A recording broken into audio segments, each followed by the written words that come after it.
例えばまたストップとも同じですね。ストップも小さく止める。その時につっつきで小さく止めてストップする。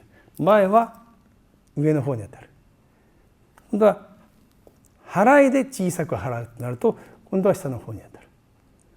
はい、そこを意識するとストップも小さく止め方、ちょっと切ってやるときはつっつき性なんで上に当たって、軽くポンと小さく止めようと思ったら払うので下に当たるという分類にすると、ストップのいろんな種類ができるようになってくると思います。